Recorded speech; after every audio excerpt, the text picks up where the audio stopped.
Hola a todos, bienvenidos a PhysioBots. Soy tu anfitriona, Ana Galeote. Este podcast y nuestro canal de YouTube tienen por objetivo brindarte el conocimiento y el mayor número de herramientas posibles para ayudarte a cuidar de tu salud y mejorar tu calidad de vida. Si quieres tener acceso a nuestros protocolos y cursos o a nuestra comunidad de movilidad Healthy Movement, no dejes de visitar nuestra web physiobots.com. Y por supuesto, suscríbete a nuestras redes sociales. Ahora sí, te dejo con el episodio del día. Que lo disfrutes. Bueno, tengo muchísimas ganas de que escuchéis este podcast porque creo que os va a abrir una nueva perspectiva al mundo, al cuerpo y al dolor. Me he sentado a conversar con Gustavo Díez, que es el fundador y director de Nirakara, un instituto de investigación y formación dedicado al estudio de las bases neurológicas del bienestar y de la salud mental. Gustavo es físico teórico, pero cambió su vocación hacia el estudio de la neurociencia, de la inteligencia artificial, y ahora se centra en investigar y es profesor en intervenciones basadas en mindfulness y en el estilo de vida. Su conocimiento sobre el cerebro es espectacular y en este podcast pues le pregunto sobre el dolor, sobre cómo influye pues nuestra percepción del mundo. Nos habla del poder que tiene el mindfulness en reconfigurar cómo nos aproximamos a la realidad, por qué vemos lo que vemos y cómo esa profundización en el conocimiento de uno mismo nos puede ayudar pues, a mejorar nuestro estrés, a reducir nuestro dolor, a mejorar nuestro bienestar, nuestra felicidad. Este podcast, esta conversación creo que os va a encantar y realmente espero que la disfrutéis muchísimo. Para mí ha sido un verdadero honor poder sentarme a charlar con él. Además hace un trabajo increíble en Nirakara. Meteos en su página web porque toda la información que divulgan es de una calidad altísima. Y además en este podcast nos habla concretamente del programa de reducción del estrés basado en mindfulness que más evidencia tiene en todo el mundo. Van a abrir plazas a la nueva formación que comienza a finales de abril, así que si estáis interesados en profundizar en este tema, revisad toda la información que os dejamos abajo en la descripción porque os puede ayudar muchísimo. Y los que estéis interesados en aprender más sobre el cerebro y sobre cómo mejorar vuestro bienestar y reducir vuestro dolor, por favor, id a la descripción de este podcast porque todo lo que comparten os puede ayudar muchísimo. Y nada, dicho esto, os dejo con la conversación de hoy. Espero que os encante. Bueno, Gustavo, mil gracias por estar aquí, por tu tiempo. Ya te decía que para mí es un verdadero honor hablar contigo y que puedas regalarme a mí y a todos los oyentes tu tiempo y tu sabiduría. Así que millones de gracias. Bueno, yo mi tiempo seguro que te lo regalo, Ana. De hecho, no es un regalo, porque para mí también lo es. Con lo cual es un tiempo de compartir seguro que de cosas maravillosas. Y sabiduría, pues bueno, no sé si se me colará algo de vez en cuando, pero vamos, yo conscientemente no creo que tenga demasiada. Pero bueno, vamos a explorar. Bueno, eso lo valoramos los demás. Vamos a explorar. Lo primero que tengo muchas ganas de saber es cómo un físico teórico cambia su trayectoria y decide meterse en el mundo del cerebro, del mindfulness y al final llegar a pues, también tener una vocación que ayuda tanto a los demás de una manera muy tangible. Pues por algo personal, como casi todas las cosas que nos hacen tomar decisiones claves, ¿no? Yo en la universidad, cuando estaba estudiando física teórica, o sea, ya en los últimos años, tuve un proceso muy difícil psicológico. Tuve una depresión y en aquel momento, bueno, probé varias cosas como terapias, farmacología, Y todas creo yo que me ayudaron en cierta forma, ¿no? Pero no del todo, porque ahora con el tiempo veo que era una cuestión más existencial, o sea, de un planteamiento profundo de qué hago aquí y qué quiero hacer con este tiempo finito que tenemos. Y, mm, y nada de lo que había en aquel momento de alguna forma me llenaba, con lo cual lo pasé muy mal. Y cayó en mis manos varios libros y de forma autodidacta de meditación y varios libros, o sea, y de forma autodidacta fui practicando meditación. Me planteó muchísima curiosidad uno de los postulados que tiene la práctica de meditación y es observar el pensamiento, genera conocimiento sobre sus propios patrones, porque se asemeja mucho a la ciencia observacional.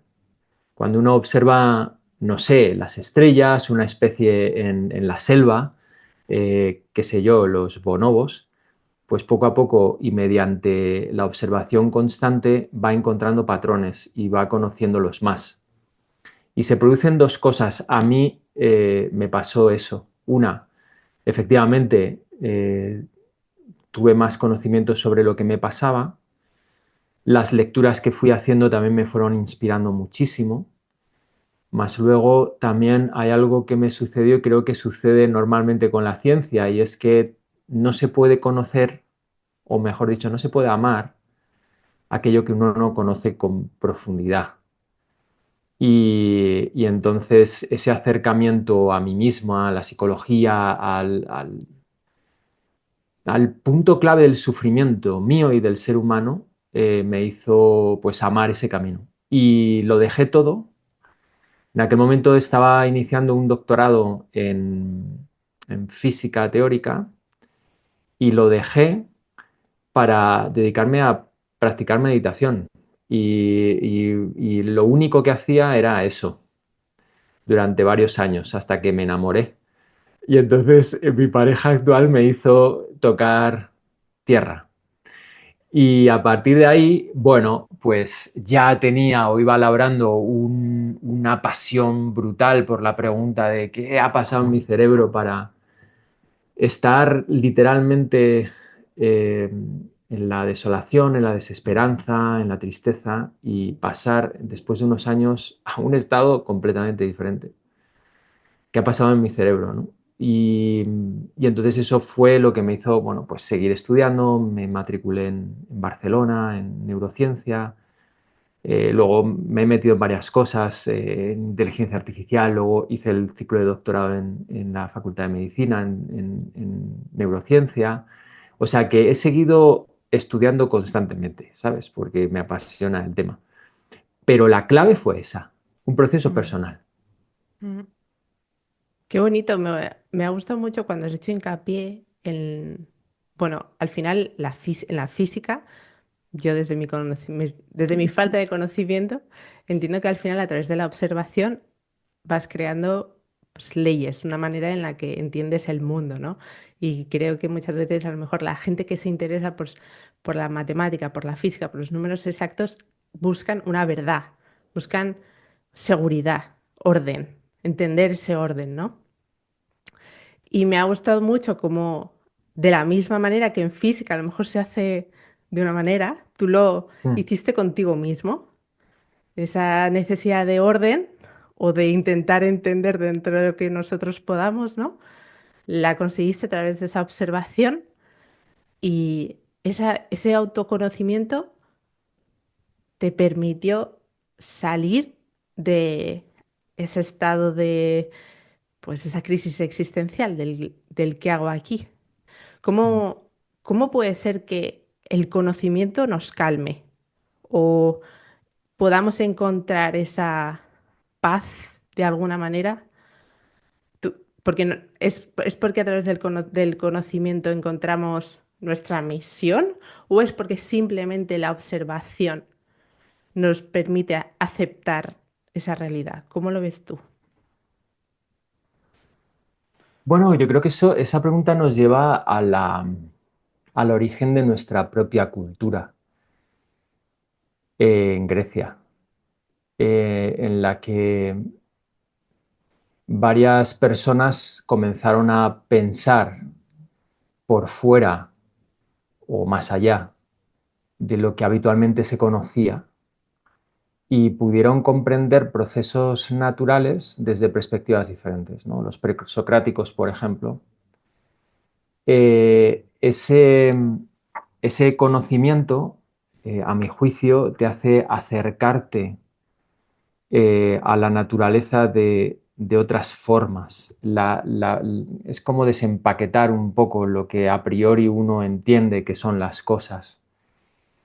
Y yo creo que cualquier persona que se ha dedicado a pensar sobre la naturaleza y a observarla continuamente y al cabo del tiempo se ha desvelado cosas nuevas, ese proceso es altamente adictivo y genera una pasión y un amor por aquello que uno observa, ¿cómo decir?, definitiva. Y por eso creo que le dieron el nombre de filosofía a ese primer abordamiento, ¿no? Que es amor por la sabiduría en realidad, ¿no? Por el conocimiento si quieres. Y creo que va por ahí los tiros. O sea que a veces me parece en algunas definiciones de conocimiento que se ha mercantilizado el conocimiento, quitado toda esa parte más existencial y humana de acercarse a las cosas y pareciera que el conocimiento está alejado del amor. Y creo que en el origen mismo de nuestra cultura la propia palabra filosofía lo desmiente, ¿no?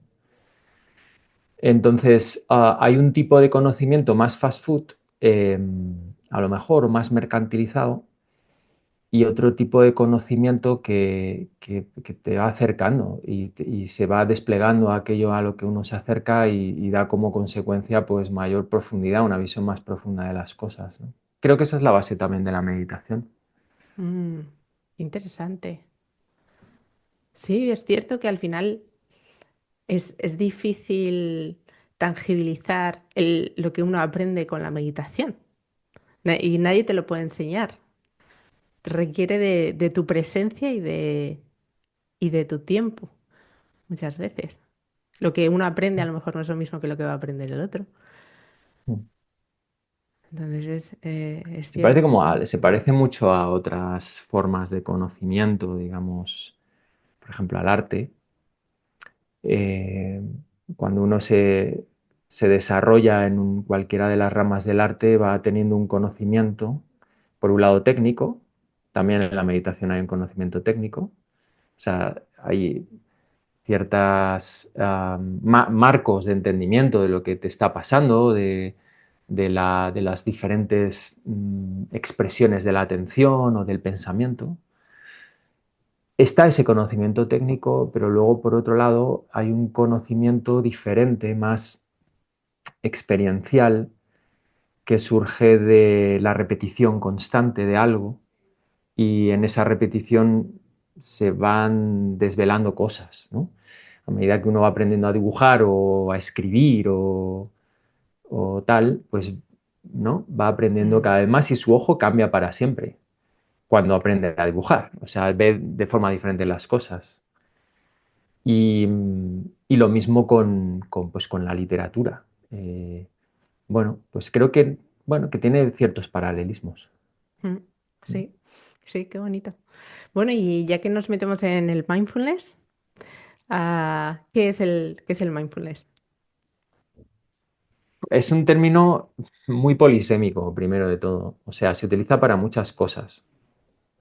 Eh, y, y bueno, yo podría decir que, por un lado, hay muchas personas que cuando oyen la palabra mindfulness les viene a la cabeza técnicas o prácticas de meditación, ¿no? Y podría ser eso. Mindfulness son prácticas de mindfulness y todas ellas se caracterizan por una forma de atención deliberada, es decir, voluntaria, en algún proceso que esté pasando. Por ejemplo, las sensaciones del cuerpo, súper importante. O, por ejemplo, los pensamientos, las emociones, los procesos mentales. Eh, por otro lado, se puede decir que mindfulness es en sí un constructo psicológico que, una vez más, se define como un tipo de atención voluntaria. Eh, por otro lado, se puede decir también que es como una forma de llegar al conocimiento. Eh, es decir, cuando observas algo, tú puedes observarlo con todo el procesamiento más automático que uno tiene cuando observa las cosas. Es decir, todo aquello que sabes sobre eso que estás observando aparece de forma automática. Y normalmente eso nos hace observar las cosas durante un tiempo limitado. Pero si uno persiste y deja a un lado lo que uno sabe, deja a un lado no quiere decir matarlo, sino simplemente dejarlo a un lado, ponerlo en suspenso, dicen otras personas que no tienen nada que ver con mindfulness, que es Husserl, por ejemplo, o Merleau-Ponty, que son fenomenólogos. Cuando lo ponemos a un lado en suspenso, entonces se devela otras características de aquello que uno está observando, porque la realidad no tiene píxeles al final, o sea, es infinito cualquier tipo de observación. Y, y también podría decir que está relacionado con eso. Operacionalmente, o sea, cuando nosotros escribimos artículos científicos, normalmente nos definimos, o sea, nos referimos a mindfulness como un proceso psicológico, una función cognitiva que hace que haya, por un lado, un aspecto cognitivo que es una atención sostenida en el presente, voluntariamente, más luego también factores afectivos, como por ejemplo el no juicio, es decir, esto que te acabo de explicar, ¿no? El no poner por encima las cosas que uno ya sabe de lo que está observando. Y la apertura a la experiencia. Y eso es más físico. La apertura a la experiencia es todo proceso de, por decir, toda respuesta, relajación que uno tiene ante la exposición de algo que previamente le puede causar cierta reacción, ¿no? Sería equivalente a meterse en una ducha de agua fría, pues con ese proceso de ir relajando o abriéndose a esa experiencia tan intensa, algo así. Me ha, me ha venido a la cabeza, hace poco estaba viendo unas, unas charlas que da, que se dedica, creo que es a la filosofía cognitiva, es Verbeque, ¿cómo se llama? Y estaba hablando precisamente de cómo cada uno de nosotros tenemos unas gafas para ver el mundo. Y cuando estabas describiendo pues esta mezcla de atención deliberada con falta de juicio, con apertura, sería un poco como si te pones las gafas del mindfulness cuando te sientas para contemplarte de otra manera, para experimentar, para observar tus pensamientos de esa nueva manera. ¿No? A lo mejor es como, es otra, es elegir, porque tiene que haber una voluntariedad, eliges cómo vas a ver durante los siguientes, en el caso de que esté programado una sesión del mindfulness, ah, estás eligiendo voluntariamente observarte de una manera. Al final, Efectivamente. claro, y ahí hay muchos componentes, porque ya solamente el que tú decidas que quieres cambiar tu manera de observarte, ya está variando mucho tu relación con tu realidad. Sí, y podré decir que, vamos, en toda la experiencia que tengo de estos años enseñando a gente, a ver, podría definir el proceso de una forma muy, muy sencilla. Al principio las personas casi es que no pueden elegir ver la realidad de una manera descondicionada, es simplemente imposible. Pero lo que sí pueden hacer es, ante las cosas que van pasando, por ejemplo, una incomodidad en la práctica de meditación, pues no sé, te duele una parte del cuerpo, eh, o hay inquietud en los miembros inferiores, o hay un sonido de una persona al lado que está respirando de cierta forma, o ruidos en lo que sea, o algo internamente, una preocupación constante. Eso normalmente nos hace por defecto generar una reacción. somos muy automáticos en nuestras reacciones, o sea, no nos damos cuenta, pero constantemente nuestro comportamiento es prácticamente automático. Entonces, en ese momento, uno da cuenta de que a lo mejor ha tensado su cuerpo y que además ha generado un tipo de pensamiento. Ojalá que estuviera en otro lado para practicar meditación, porque aquí al lado de este tipo que está respirando así, no voy a poder jamás practicar, ¿no? Ese tipo de cosas. Emociones, o sea, esto es todo a la vez, ¿no? Una emoción, pues, de tranquilidad, angustia, lo que fuera. Pues bien, el ejercicio básico de mindfulness ahí es observar y dejar estar lo que sea, pero observando, o dejar ir. Eh, entonces, ese dejar que las cosas sucedan es como un proceso de desautomatización muy potente. Y esa desautomatización poco a poco te va, por así decir, quitando peso de tu mirada, de tu forma de ver las cosas, ¿no? Entonces, en retiros, por ejemplo, de meditación, que hemos hecho muchísimos con personas, además hemos también medido con técnicas de electrofisiología, eh, pues podemos ver cómo de forma experiencial las personas al cabo de una práctica intensiva, 8 horas diarias haciendo eso, de diferentes formas para que sea también adecuado para el cuerpo, eh, las personas dicen que su experiencia de ver, por ejemplo, algo tan sencillo y cotidiano como un árbol cambia. Y dicen, es que el color verde es tan intenso, y se pueden tirar un tiempo viendo eso, ¿no? Pero internamente pasa lo mismo. La exterocepción es una parte, o sea, todo lo que nos llega de los sentidos. Pero yo creo que para el cerebro es más importante todavía la interocepción. O sea, todo lo que nos llega de la viscerocepción, la propiocepción, etcétera. Entonces, eso también cambia. El modelo del mundo y el modelo del cuerpo. Y la sensación de estar en un cuerpo, eh, ¿cómo decir?, difiere del momento uno al momento 2 después del retiro, ¿no? Creo que eso es clave, o sea, cómo ese dejar ir o dejar pasar es un vehículo de descondicionamiento, pero se necesita tiempo, no es fast food.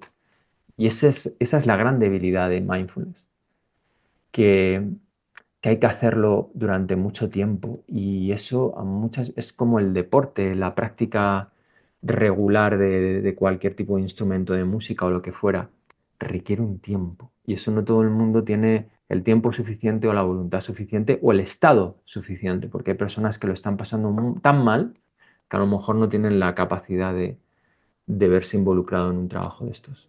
Mm.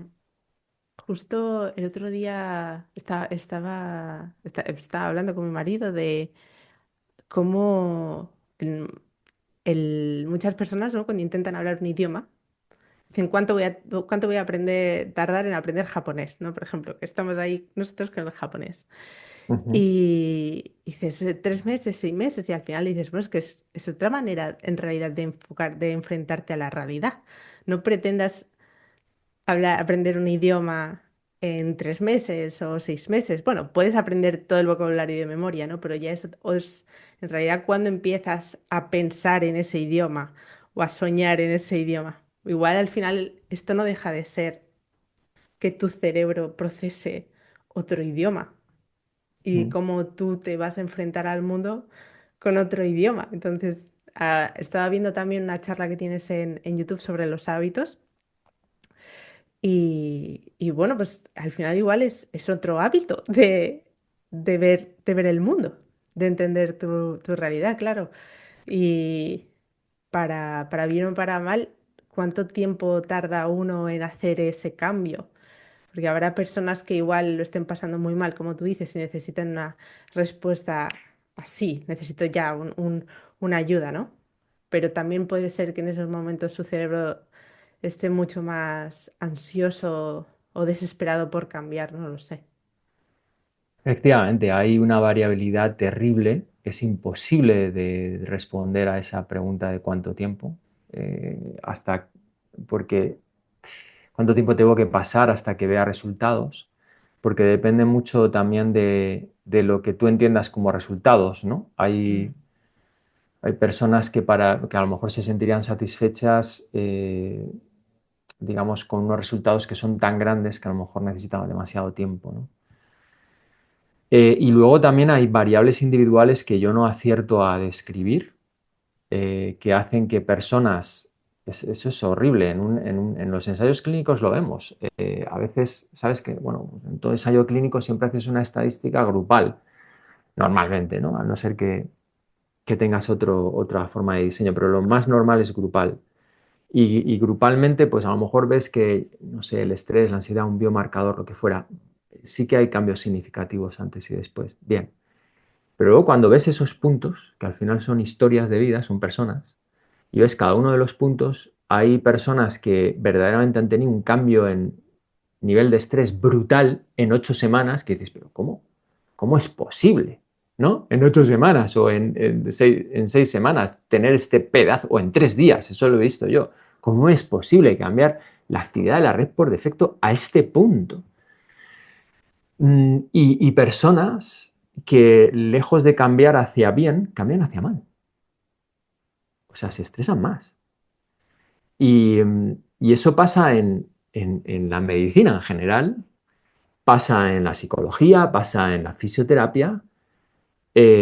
Cada punto es un mundo y hay un ecosistema de variables ahí muy difíciles de describir. En física teórica a veces hablamos de variables ocultas o de energía oscura, pues nosotros en el laboratorio con NASA también hablamos de esto, es decir, es que podríamos modelizar que verdaderamente no tenemos ni idea del 80% de las cosas que finalmente predice, o sea, que finalmente hacen que el cambio sea de una manera, que tenga una trayectoria, otra trayectoria, ¿no?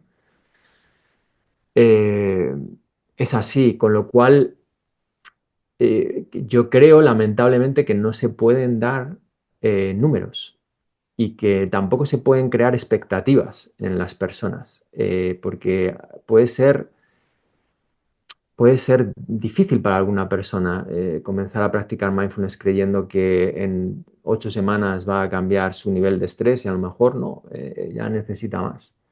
Yo necesité años mm, y aquí mm. estoy. Y eso sí, lo que sí te sabría decir es eh, qué elementos en todo proceso de cambio, bueno, esto nos puede llevar un montón de tiempo, pero qué elementos en todo proceso de cambio son los que generarían un mayor, una mayor posibilidad de cambio hacia mejor, ¿no? Pasa con el deporte también. Si uno está constantemente monitorizando si ha llegado a ese punto final lejano, probablemente se va a cansar antes, ¿no? Por ejemplo, sería lo mejor es intentar que sus metas sean mucho más micro. En el proceso de mindfulness podría ser, a lo mejor, me lo invento, yo estoy observando mi respiración durante 20 minutos diarios y estoy notando que puedo estar el 20% atento, más o menos, ¿no? Pues si puedo estar el 25% en una semana, eso ya es un cambio brutal. Estás cambiando redes de tu cerebro. ¿M? Entonces, esos microcambios, creo que poder detectarlos, poder señalarlos cuando eres un profesor y poder acompañar en eso, pues sería uno de los elementos, ¿no? Básicos. Hay personas que vienen estando muy mal y que eso les genera una motivación brutal que les hace ir hacia adelante como un tiro y cambian rápidamente. Y lo contrario también, personas que vienen muy mal y que tienen minada su motivación. Mm. Entonces, sí, es un tema muy complejo. Es un temazo, sí. Pues yo creo que, porque estoy totalmente de acuerdo contigo al final, bueno, los fisios y yo ahora trabajo mucho con el movimiento, con las personas, y una de las estrategias que he visto que es más importante, que mejor les funciona a las personas es saber tomar ellos decisiones, porque por lo que tú dices, ¿no? Hay veces que hay ejercicios, técnicas de fisioterapia, que le puedes hacer la misma a 10 personas y cada persona va a sentir algo distinto, su mejora va a ser diferente por mucho que el diagnóstico sea el mismo, porque cada persona es un mundo y cómo lo interpreta, qué cree de ti, qué cree de la terapia, cómo siente el dolor, es súper difícil de establecer expectativas que puedan ser realistas y menos aún prometer nada. Pero sí que me he dado cuenta que cuando la persona sale de la consulta o sale de una conversación entendiendo mejor qué es el dolor mismamente, eso ya le, eso ya le da algún un tipo de empoderamiento, no sé si esa es la palabra, un tipo de conocimiento que hace que no se sienta tan desvalida, tan, bueno, el dolor está ahí, yo no puedo hacer nada al respecto. Simplemente el conocer qué es y cómo tiene que ver pues, la percepción de la alerta, cómo percibe que todo lo que estás haciendo puede lesionarte o cómo percibe el movimiento como un riesgo hacia tu espalda. No solamente eso, ya empieza a verlo con otros ojos. Y yo me he dado cuenta que en el momento en que les das simplemente esa sabiduría o conocimiento o esa herramienta, ellos empiezan a mejorar solos, pero no solos por arte de magia, sino porque empiezan a tomar mejores decisiones y, Efectivamente. y saben por dónde ir. Y creo que al final muchas veces es eso, ¿no? A lo mejor pues la misma... eh, el mismo programa y ha habido personas que han conseguido a través de ese nuevo conocimiento establecer también otra mirada a cuando me agacho, cuando voy a hacer ejercicio, o me voy a dormir antes, no me voy a dormir antes, ¿no? Empiezan a ver todo un poco diferente y puede que eso también sea la bola de nieve que empieza a generar muchos más cambios. Total, a ver, cuando ves al ser humano y te preguntas por qué ha tenido tanta capacidad de adaptación a multitud de ecosistemas, a ver, por capacidades físicas, a ver, molamos mucho como bicho a nivel físico, o sea, tenemos un gran, amplio rango de capacidades, ¿no? No somos muy buenos en ninguna, creo yo, esto tú a lo mejor sabes más, pero tenemos un gran, o sea, no nos hemos especializado muchísimo en algo, ¿no? Pero yo creo que la clave del ser humano no es esa, sino es su capacidad para generar modelos mentales. Bueno, eso es una parte, ¿no? Por otra parte, su capacidad tecnológica, o sea, cómo esos modelos mentales me permiten pues hacer instrumentos que me permitan adaptarme, ¿no?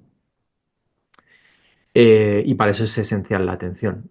Por cierto, por eso tenemos este pedazo de cráneo así globular, porque estas redes frontoparietales, en el caso del ser humano y en comparación con otros homínidos como los neandertales, pues son muy voluminosas y nos ha hecho que nuestro melón pues, sea así redondito.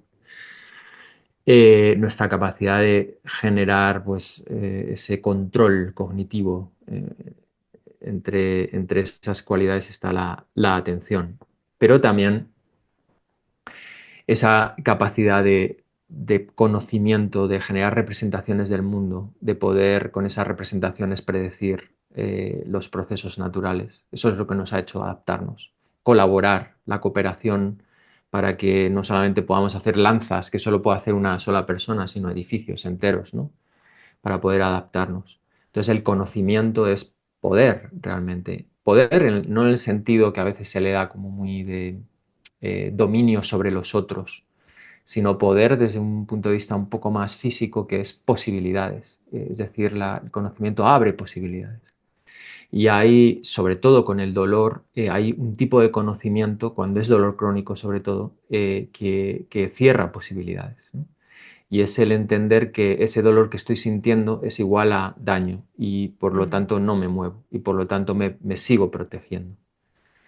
Creo que ese tipo de conocimiento cierra la posibilidad de generar movimiento que sabemos que es el mejor pronóstico para una persona con dolor crónico. El mejor de todos los que hay. Y esto no lo digo yo, o sea que son metaanálisis publicados en Lancet, hubo un número especial en el 2018 que hablaba sobre esto, ¿no? Entonces, claro, un mindset te puede llevar a protegerte demasiado y esa protección puede hacer que el, el comportamiento, digamos, sea tan protectivo que no generes lo que necesitas para poder solucionar tu problema, ¿no? Entonces, efectivamente, el conocimiento que le da un profesional, sobre todo con el poder que tiene un profesional, dado que las personas creen en los profesionales, les puede hacer cambiar ese mindset y a partir de ahí generar una forma de vida que es lo que les sana finalmente, ¿no? Eso quiere decir, bueno, esto No, es... no, es que no iba a remarcar lo que acabas de decir, ¿no? Lo que le dice el profesional, considerando que esa persona cree en el profesional, al final es, pues, puede ir para bien y para mal, ¿no? Porque de la Ujú. misma manera que, vamos, por experiencia te digo que igual que me han llegado personas a mí diciéndome, me han dicho que tengo que moverme, ¿qué hago, no? Pero también me han llegado muchas personas con, me han dicho que no me puedo mover. Y romper esa creencia con la que llevan a lo mejor solamente una semana, porque a lo mejor se lo han dicho solo una semana, pero que es que les ha cambiado completamente su manera de ver el mundo. Entonces, Claro. ahora desandar lo andado, ostras, también, también. Claro, ahí, a ver, yo hablo desde la experiencia como Ujú. investigador, no como clínico, pero haciendo este footnote, soy muy atrevido, ¿no? Entonces puedo decir que si es dolor crónico no específico, por ejemplo, en el caso del dolor crónico de espalda, que es el que más hemos investigado, si es no específico, que estaría en torno a un 85 o 95% de los casos, o sea, la mayoría. Casi todos, sí. Entonces, todas las estrategias de inmovilidad no serían recomendadas. Esto lo dicen los manuales, o sea, no. Entonces, mi recomendación para los profesionales es leer y, y cambiar de mindset, porque se publican cosas maravillosas y hay gente que gasta años de su vida en publicar cosas muy potentes que hay que leer y cambiar un poco el chip en esto, ¿no?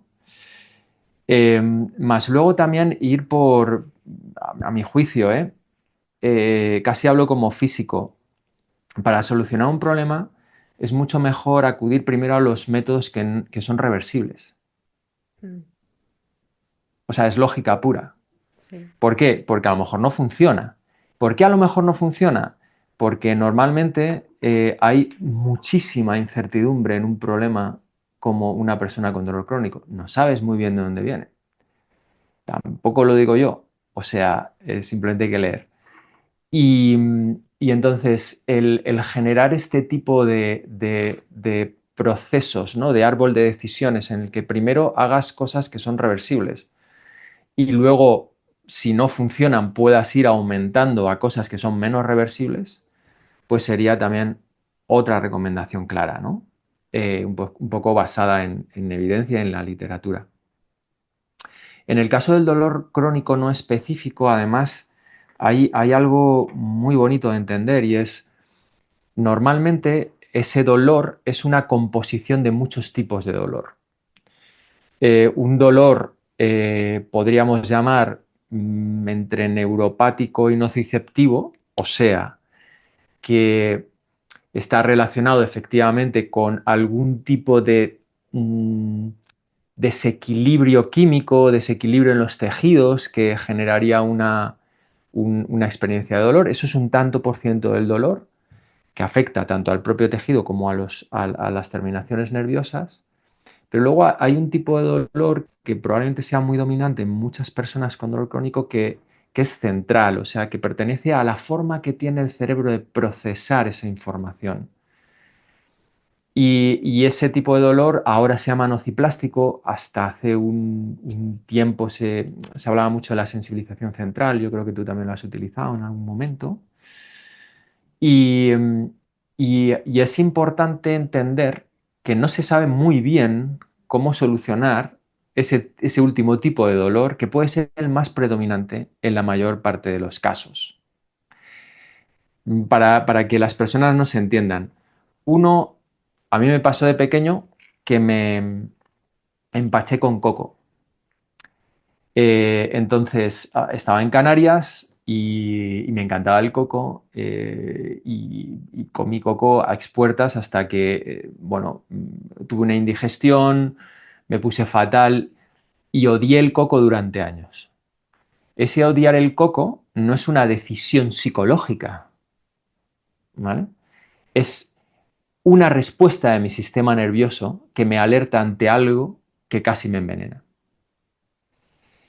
Con las sensaciones interoceptivas, eh, pasa exactamente eso. Bueno, al fin y al cabo, una sensación exteroceptiva del olor a coco a mí me producía arcada. Con una sensación interoceptiva como puede ser un dolor de una lesión del pasado, el sistema nervioso se ha alterado y ha generado una sensibilización a tal punto de que genera dolor, porque al fin y al cabo el dolor es una respuesta cerebral ante algo que en realidad no te va a causar ningún daño. Entonces eso que se suele, bueno, que es alodinia, en el caso de que no haya ninguna sensación de dolor, o hiperalgesia, en el caso de que se produzca una intensificación del dolor, es lo que pasa en muchas personas con dolor crónico. Y yo tuve dolor crónico de espalda durante, bueno, crónico persistente durante 2 años. Y fue difícil, lo comprendo perfectamente y por eso empezamos en realidad a estudiar ese tema.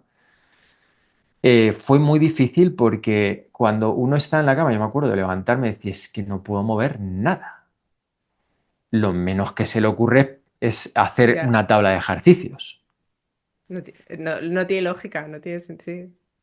Pero te puedes imaginar que ya Galeno, aparte de recetar en la Roma antigua cierto tipo de analgésicos sacados de la salicina, del sauce, y también tenía compuestos basados en opiáceos, pero con una serie de plantas que los hacían menos adictivos y tal para casos graves, pero recomendaba tablas de ejercicio físico, baños de agua caliente y de agua fría, masajes, es decir, El primer no hemos cambiado biohacker. nada. Justo. Sí, sí, sí. Qué bueno. Ahora que has compartido lo del dolor crónico, yo fue hace tiempo ya, pero una experiencia tuve un dolor muy fuerte levantando peso, me hice daño en la espalda y, bueno, no tenía sintomatología neurológica, y conociendo lo que sé, pues estaba tranquila, ¿no? Pero a mí me resulta muy interesante como fisio, y como sé que voy a trabajar este tipo de cosas con mis pacientes, pues yo me miro mucho. Entonces me fijo en dónde es el dolor, con qué me mejora, con qué me empeora, me voy observando, ¿no? Y me parecía muy curioso que a los 6 meses fue haciendo un peso muerto. A los 6 meses, haciendo el mismo levantamiento, pero con muy poquito peso. Lo estaba entrenando solamente para... No me estaba haciendo daño, pero estaba despertando en mí los mismos síntomas. Me estaba generando estrés, me estaba empezando a poner nervioso. O sea, estaba como reviviendo esa experiencia. Me entraba como angustia y yo lo vi y digo, menos mal que sé lo que me pasa, pero menos mal que lo sé, pero la persona que no lo sabe, esto se tiene que vivir con un miedo, con un terror de me estoy rompiendo, ¿qué me estoy haciendo en la espalda? Y al final es eso lo que hablabas tú al principio, ¿no? De cómo observas lo que te está ocurriendo. ¿Qué es lo que entiendes de todos esos síntomas?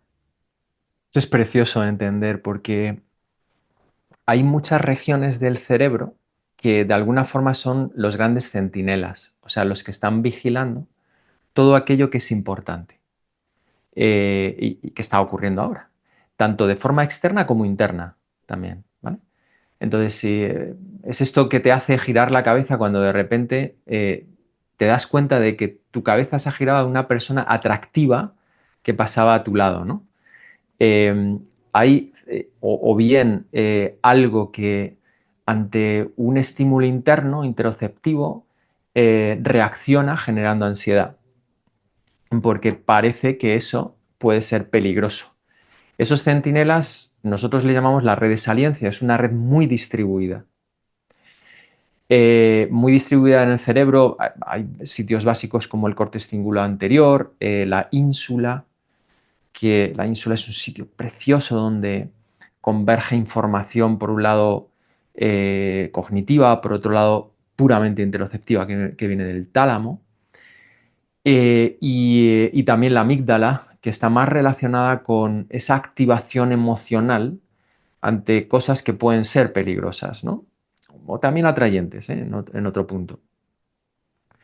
Pero lo que nos estamos dando cuenta es que en personas con dolor crónico, lo que ocurre es que si bien cuando el dolor empieza y es agudo, han tenido una lesión, cuando en las personas que tienen la mala suerte de que eso se convierta en crónico, en vez de estar más activas regiones puramente sensitivas del cerebro, más parietales, se empieza a generar una actividad mayor cuando elicitas ese dolor en las personas, cuando lo haces consciente en ellas, en estas regiones de la red de saliencia, ¿no? De estos centinelas.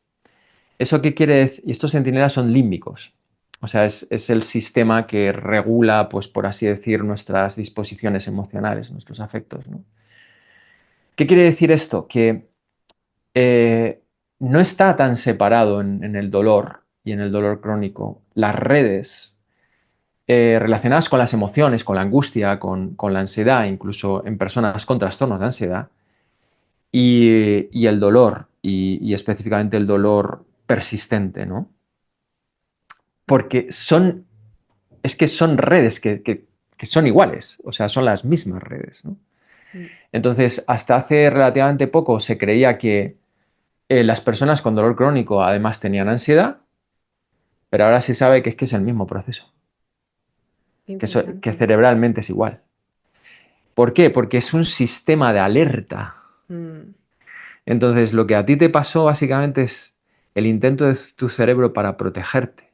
mm. El cerebro está ahí para protegerte constantemente. A veces, la mayor parte de las veces, acierta 100%. Pero hay en otras veces que por ciertas circunstancias entra en un bucle, como un papá o una mamá demasiado preocupado, que a veces puede generar todo lo contrario a lo que pretenden sus hijos, ¿no? Pero por detrás hay un interés natural en que conserves tu integridad física. Mm, mm. Qué chulo. Es espectacular cuando lo piensas. Es ¿Mm? increíble. Es muy ¿Mm? bonito.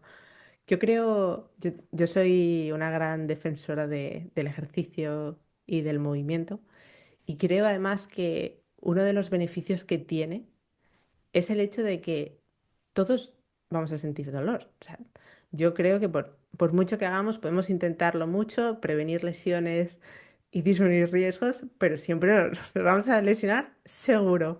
O por un accidente o una sobrecarga, todos nos vamos a lesionar. Entonces, creo que es muy importante que lleguemos a ese momento conociendo el cuerpo, porque no respondes igual cuando es tu tercer esguince de tobillo y sabes lo que pasa, sabes cómo se va a rehabilitar, sabes lo que ha sucedido, que una persona que llega con 60 años nunca ha tenido ninguna lesión y se rompe por primera vez algo. O es la primera vez que siente un dolor tan grande. que eso es algo, ¿no? Que se ve Total. mucho en deportistas. Los deportistas pues, están acostumbrados al dolor. Sientes dolor todos los días entrenando de alguna manera u otra. Sientes dolor. Pero en cambio esa persona que ya es mayor, ya es un adulto y, eso, 60 años, que es muy común, ¿no? Y te rompes un tobillo, te haces un esguince, el miedo que le coges, los 3 meses que sin sentido pasas en el sillón, la repercusión a largo plazo que tienes es terrible. Terrible, pues es mucho más lesivo estar en el sillón que cualquier otra cosa. Entonces, y a esa edad es muy terrible, pero no es igual que Mm, con 25 años, ¿no? efectivamente. Entonces, también me encantaría que nos hablases de esa conexión que tiene el cerebro con el resto del cuerpo, con la respiración, con el corazón, con el intestino, porque creo que conocernos, tener experiencias con nuestro propio cuerpo y conocernos nos Sí, da, nos da un poder que creo que es como si fuese hasta un, ¿cómo decirlo? Es preventivo. Es preventivo, es un conocimiento preventivo que utilizaremos seguro. pero totalmente. Mira, dos cosas antes de entrar ahí. Bueno, una sobre la motivación y otra sobre la prevención que genera el conocimiento y volviendo a lo primero, ¿no?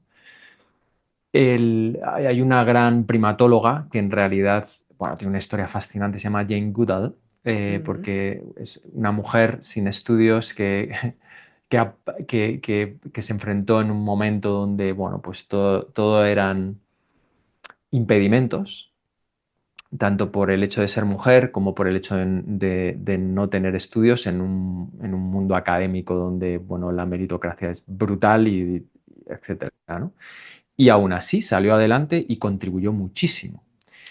Y cuando yo, en una conferencia que tiene en Londres, no me acuerdo dónde era, pero en algún sitio bien emblemático, comenzó el primer minuto y medio a chillar como chillaban los chimpancés cuando se llamaban entre ellos, ¿no? Qué bueno. ¿No? Este rollo. Em, Y luego arrancó con una pasión brutal, ¿no? Por el mundo animal y por los chimpancés, ¿no?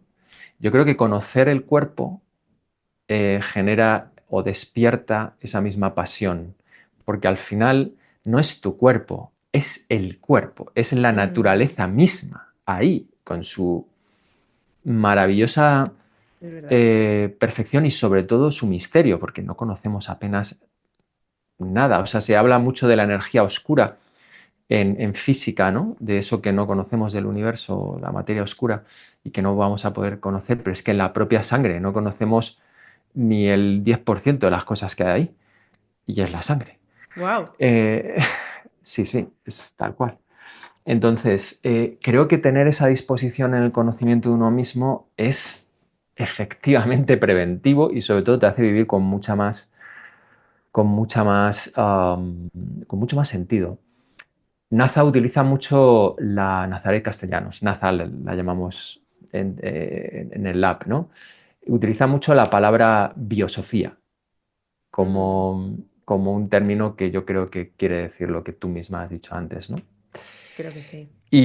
Y creo yo que esto tiene mucho que ver también con el tema de la motivación, de por qué efectivamente ante las resistencias que nos va poniendo el mundo, por ejemplo, la que les puso a Jane Goodall, ¿no? Hay dos tipos de disposición en la motivación. Te voy a hablar de un experimento con ratones. Es un experimento que se ha hecho en muchos laboratorios, o sea que está bastante estandarizado. Em, Hay un sistema de motivación en el cerebro que se llama, bueno, es un sistema dopaminérgico donde el neuromodulador dopamina es el más, digamos, el más importante y que tiene, se activa, entre otras muchísimas cosas, cuando algo que pasa o que tú haces te genera una cierta adaptación. Por ejemplo, en el movimiento no es el sistema mesocorticolímbico, sino el microestriado, pero que también es dopaminérgico. Si yo te lanzo una pelota y tienes 4 años, Pues a lo mejor no la coges 3 veces, pero de repente, ¡pum!, la coges una vez. Bueno, pues eso genera un chute de dopamina. Mm, Cristaliza ese aprendizaje, ¿no? Y esto está presente en personas, en ratones, en gusanos.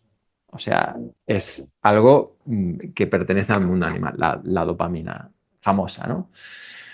Pues bien, hay una red pequeñita entre el área tegmental ventral, que es una zona donde se produce muchísima dopamina, y el núcleo accumbens, que se activa justamente en esto que te acabo de describir, cuando algo que sucede te adapta digamos, y el cerebro sabe que verdaderamente está bien, ¿no? Pues bien, vamos a poner ahora un experimento en ratones. Se llama un experimento de derrota social. Quiere decir que pones a un macho beta con un macho alfa en una jaula. Entonces el macho alfa le va a canear, le va a marcar, le va a dominar agresivamente. Entonces, se sabe que hay dos tipos de ratones beta. No se sabe muy bien por qué pasa esto, pero sí se puede describir el hecho, y es un ratón beta resiliente y otros que no son resilientes. mm. Los que no son resilientes ante el ataque del macho alfa generan finalmente estrés acumulado, igual que los humanos, y trastornos de ansiedad o de depresión. Se sabe que un ratón está depresivo, hay muchos procedimientos, pero uno muy gráfico es arrojar un ratón en una pileta de agua y ves el comportamiento. Los ratones depresivos no se defienden eh, cuando le echas al agua, ¿vale? No sale Wow. del agua. ¿Mm? Entre Ostras, otras cosas, qué gráfico, qué es ejemplo muy tan gráfico gráfico. de la depresión. Wow. Sí, y entre otras cosas, como te puedes imaginar, en la depresión, pues esa red dopaminérgica de aprendizaje y también de motivación está muy dañada, a nivel funcional al menos. Entonces, pero sin embargo, hay otros ratones que sostienen esto. ¿Qué pasa? Pues lo que se ha descubierto con optogenética es que los ratones resilientes se les activa este refuerzo cuando están afrontando la pelea con el macho alfa. Y los ratones que no son resilientes, lo que ocurre es que se les activa el refuerzo en el patrón de evitación, Mm, cuando se esconden en una esquina. qué curioso. Entonces, fíjate esto lo interesante que es para el tratamiento de lesiones. Es decir, al final, las lesiones o cualquier otra cosa en nuestra vida, ¿qué es lo que tenemos que cultivar internamente para mantener la motivación? Aparte de un acompañamiento de un profesional, buenos consejos de un profesional, etcétera. Yo creo que un factor protector es la ética que uno tiene. O sea, la ética desde el punto de vista griego. O sea, cómo uno ha cultivado su interior, ¿no? Podríamos decir, a tal punto de que eso le sostenga en los momentos más difíciles. Por ejemplo, cuando tiene dolor crónico. Y ahí es Qué fundamental bueno. activar los pequeños logros de afrontamiento. Eh, por ejemplo, una persona está, como a mí me pasaba, está en la cama, no quiere hacer una mierda, pero a lo mejor hoy se levanta la esterilla y hace 3 cosas. Eso es un lograzo. La activación de eso, o sea, el celebrar, creo que te va a llevar por un buen camino. Al final es mantener esa motivación sabiendo que el proceso siempre es muy largo, pueden ser años, pero da igual, lo vas a superar, ¿no? Porque al final de eso se trata la resiliencia, ¿no? Es algo muy, muy sencillo, pero a mí me parece muy gráfico y muy bonito ese experimento, ¿no? Bueno, bonito, entiéndeme. Es una putada para el ratón, pero bonito para entenderlo. Es espectacular. Qué ¿No? bueno, qué bueno. Sí, y además me parece curioso, ¿no? Que tú puedas decir, pues a lo mejor, como mi madre me educó de pequeño cuando me caía del tobogán o tal, ha hecho que cuando ahora he tenido dolor crónico, pues me haya levantado de la cama. Tú puedes decir, pero ¿qué tendrá que ver? Pero en realidad sí, porque es eso, es como los patrones, ¿no? De los que hablabas, en el momento en el que te ocurre algo, ¿cuál es tu hábito a, a reaccionar? ¿Cómo piensas sobre ello y cómo respondes y qué decisiones tomas? Pero totalmente, totalmente. O sea, eso es lo que acabas de decir tú, de cómo nos educaron ante el movimiento, ante las caídas, ante eso que parece tan simple, se graba en el tuétano. Y es y nos genera una disposición al peligro, que al principio es puramente de movimiento y con la bicicleta o subiéndote a un árbol, pero luego eso se va a transmitir a otras muchas experiencias vitales diferentes Mm, a eso. Pero es exactamente eso. Y esos patrones a veces no es fácil cambiarlos. Las personas se acojonan con el dolor, nos acojonamos con el dolor. Y parte del entrenamiento, lo que hacemos en mindfulness, es poco a poco abrirnos al dolor. Los programas que tenemos para dolor crónico de mindfulness es básicamente superar la kinesofobia mediante mindfulness, superar el miedo al movimiento por un lado y luego también una cosa que descubrimos muy bonita es que las personas con dolor crónico, lejos de, ¿cómo decir? O sea, el reposo que uno hace en casa puede ser reposo físico, pero no es reposo cerebral o mental. mm, No lo es.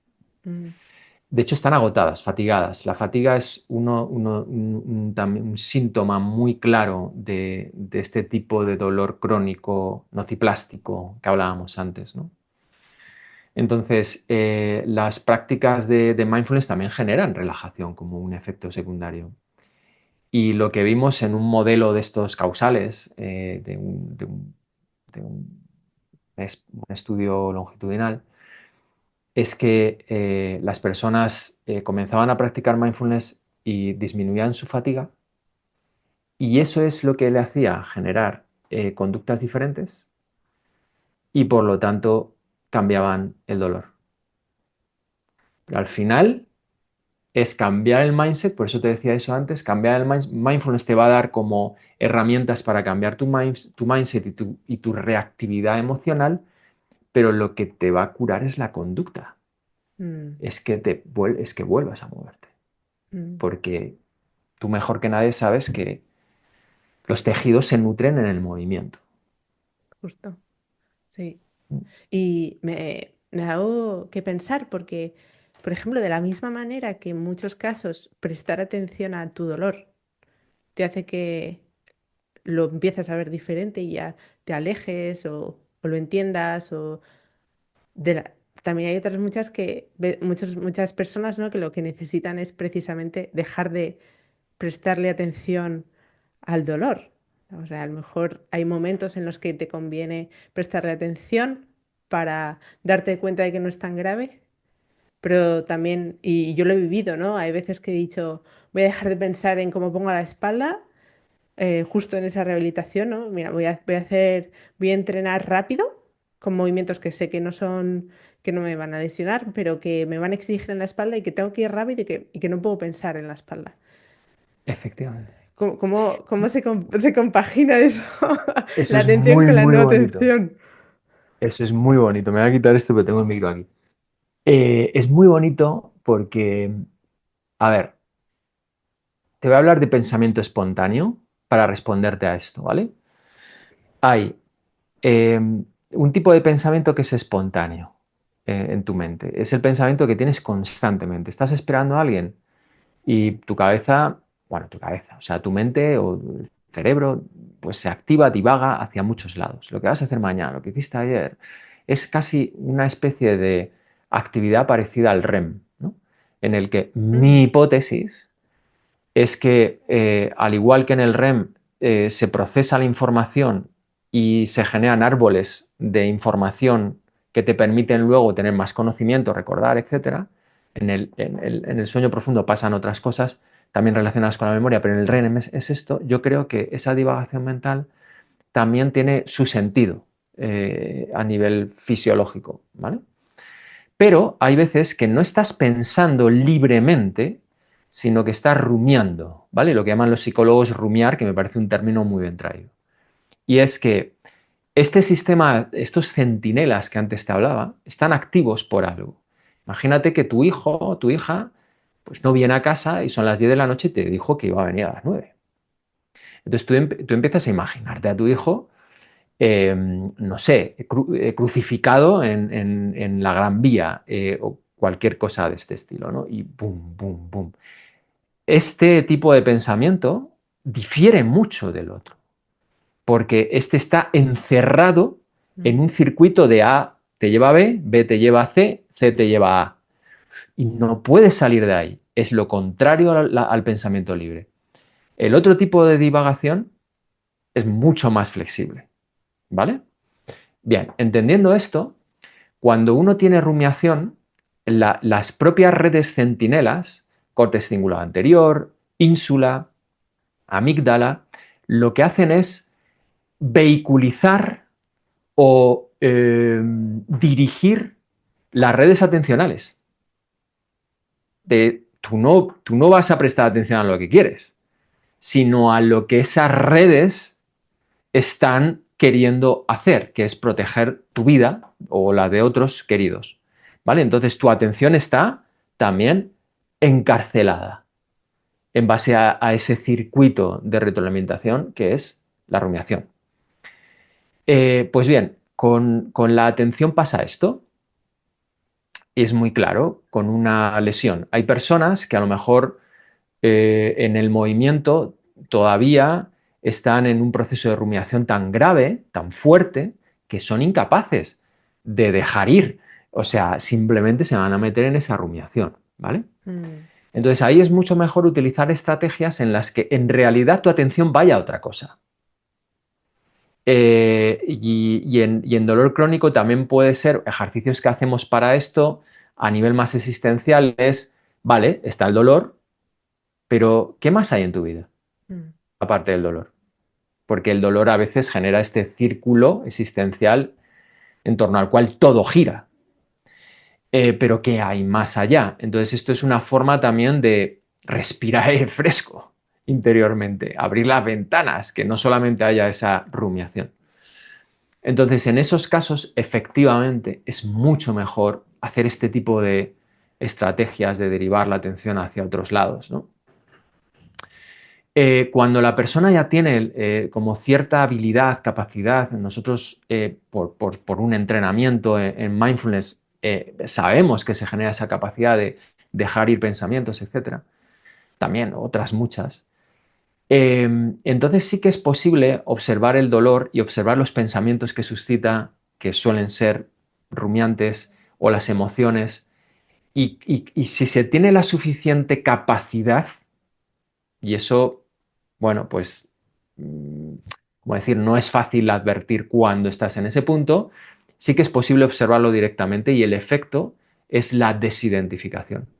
O sea, poco a poco uno se va desidentificando de esos pensamientos a tal punto de que puede moverse sabiendo que está ese pepito grillo de te vas a joder la espalda detrás, pero aún así uno se mueve y puede manejarse con eso. No sé si más o menos me he explicado.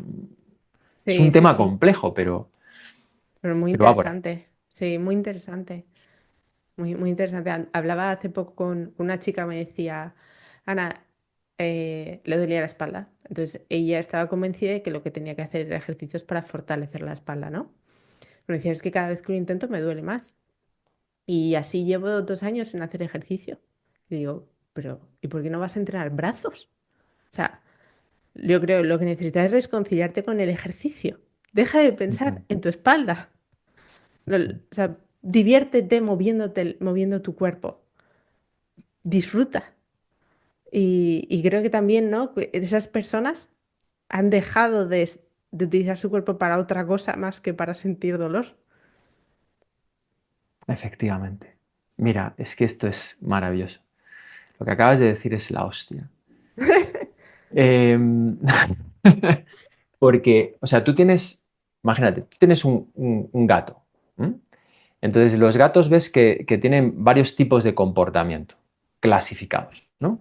tienen un tipo de comportamiento que es de protección, cuando oyen un sonido extraño, otro tipo de comportamiento que es de exploración-juego, y otros tipos de comportamiento que tienen más que ver con la relajación, el descanso, tal cual. Bueno, luego está el sexo también. Pero más o menos este tipo de comportamientos, ¿no? Bien. El cerebro de todos los animales, a